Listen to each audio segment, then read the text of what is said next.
നിമിഷം ഇടപെടുകയാണ്. M K Raghavan ഇപ്പോൾ M P മാധ്യമങ്ങളെ കാണുകയാണ്. തത്സം കോഴിക്കോട് കിനാലൂര് അവിടെ കയ്യിൽ 160 ഏക്കർ ഭൂമിയുണ്ട്. അതുകൂടെ 100 ഏക്കർ ഭൂമി എക്വയർ ചെയ്താൽ മതി. അപ്പോൾ സ്റ്റേറ്റ് ഗവൺമെന്റ് വളരെ ആലോചിച്ചിട്ടാണ് ഒരുപാട് നിർദ്ദേശങ്ങളൊന്നും. പക്ഷെ മലബാറിന്റെ പൊതുവെയുള്ള പിന്നോക്കാവസ്ഥ ആരോഗ്യരംഗത്തെ അതിന് മാറ്റം വരാൻ ഈ എയിംസ് കിട്ടിയാൽ വലിയ അനുഗ്രഹമായിരിക്കും എന്നതിന്റെ അടിസ്ഥാനത്തിലാണ് സംസ്ഥാന ഗവൺമെന്റ് ഈ ഒരു തീരുമാനമെടുത്തത്. സംസ്ഥാന ഗവൺമെന്റ് സെൻട്രലിൽ എഴുതുകയും ചെയ്തു. 160 ഏക്കർ ഭൂമി ഏറ്റെടുത്ത് ഒരു ഗവൺമെന്റ് ഓഫ് ഇന്ത്യ അറിയിച്ചു. 100 ഏക്കർ അക്വിസിഷൻ ഏറെക്കുറെ പൂർത്തിയാൻ വേണ്ടി പോവാണ്. അപ്പൊ ഈ ഒരു പശ്ചാത്തലത്തിൽ സംസ്ഥാന ഗവൺമെന്റിന്റെയും പൊതുവിലുള്ള ഒരു അഭിപ്രായ രൂപീകരണത്തിന്റെ അടിസ്ഥാനത്തിലാണ് കോഴിക്കോട് കിനാലൂർ എന്ന ആശയം വന്നിട്ടുള്ളത്. അതുകൊണ്ട് ബഹുമാനപ്പെട്ട കേന്ദ്രമന്ത്രി സുരേഷ് ഗോപി എന്തടിസ്ഥാനത്തിൽ പറഞ്ഞു എനിക്കറിയില്ല. ഏതായാലും ഞാൻ ഡൽഹിയിൽ വെച്ച് അദ്ദേഹത്തെ കാണുന്നുണ്ട്. അദ്ദേഹവുമായി സംസാരിക്കും. അദ്ദേഹത്തിന് ഏതെങ്കിലും രീതിയിൽ തെറ്റിദ്ധാരണുണ്ടെങ്കിൽ അത് മാറ്റാൻ ശ്രമിക്കും. പക്ഷെ പൊതുവിലുള്ള ഒരു ആവശ്യം കോഴിക്കോട് കിനാലൂരാണ്. എല്ലാവരുടെ ആവശ്യമാണ്. ഒരു രാഷ്ട്രീയ നിർദ്ദേശവുമില്ല.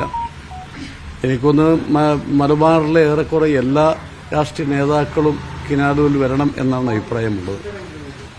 ഞാൻ പലരുമായി സംസാരിച്ചതാണ്. എല്ലാവരും ഏക അഭിപ്രായമാണ് കാര്യത്തിൽ.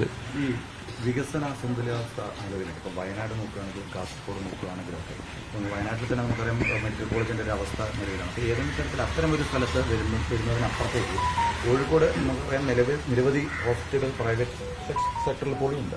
അപ്പോൾ അങ്ങനെ ഒരു സാധ്യതയും കൂടി പരിഗണിച്ചൂടെ? വയനാട് ഇപ്പോൾ 2 മെഡിക്കൽ കോളേജുണ്ട്.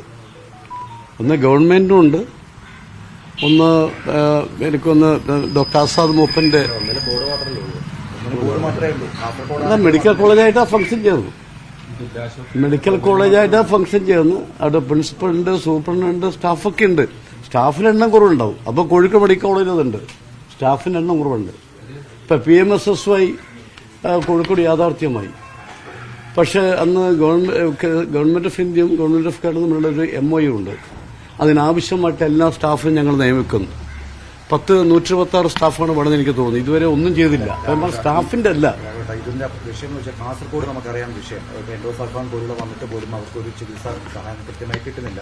അവിടെ ടാറ്റ വന്നിട്ടാണ് ഇപ്പം കോവിഡിന്റെ സമയത്ത് ഒരു ഹോസ്പിറ്റൽ ഉണ്ടാക്കി പോയത്. വയനാട് മധുര. അപ്പോൾ ഇത്തരം ഒരു എയിംസ് പോലുള്ള ഒരു വലിയ പദ്ധതി വരുമ്പോൾ അത്തരം സാധ്യതകൾ കൂടി നമ്മൾ പരിഗണിക്കേണ്ടതല്ലേ? അല്ല, എല്ലാം ആലോചിച്ചിട്ടാണ്. മനസ്സിലാക്കേണ്ട വിഷയമാണ്. എയിംസ് ഒരു സ്ഥലത്തിലേ വെക്കാൻ പറ്റൂ. എല്ലാ സ്ഥലത്തും എയിംസ് സ്ഥാപിക്കാൻ കഴിയില്ല. എല്ലാം ആലോചിച്ചിട്ടാണ് സംസ്ഥാന ഗവൺമെന്റും മറ്റ് ആളുകളും. ഇതിന് ലാൻഡ് ഒരു വിഷയമാണ്, നമുക്ക് പറയാൻ എളുപ്പമാണ്. ഇപ്പോൾ സ്റ്റേറ്റ് ഗവൺമെന്റാണ് ലാൻഡ് കൊടുക്കേണ്ടത്. കാസർഗോഡ് ലാൻഡ് ഇഷ്ടംപോലെ ഉണ്ട് കൊടുക്കാൻ. അപ്പം ഞാൻ പറഞ്ഞത് സ്റ്റേറ്റ് ഗവൺമെന്റ് എല്ലാം ആലോചിച്ചിട്ടാണ് ഈ കിനാലൂര് കോഴിക്കോട് മാധ്യമങ്ങളെ കാണുന്നത്. എയിം സംബന്ധിച്ചുള്ള ഉണ്ടായ വിവാദങ്ങൾ, സുരേഷ് ഗോപിയുടെ പ്രതികരണങ്ങളൊക്കെ കുറിച്ച് പ്രതികരിക്കുകയായിരുന്നു എം കെ രാഘവൻ MP. ഞാൻ വീണ്ടും തിരികെ ഡാനി പോളിലേക്ക് തന്നെ പോവുകയാണ്.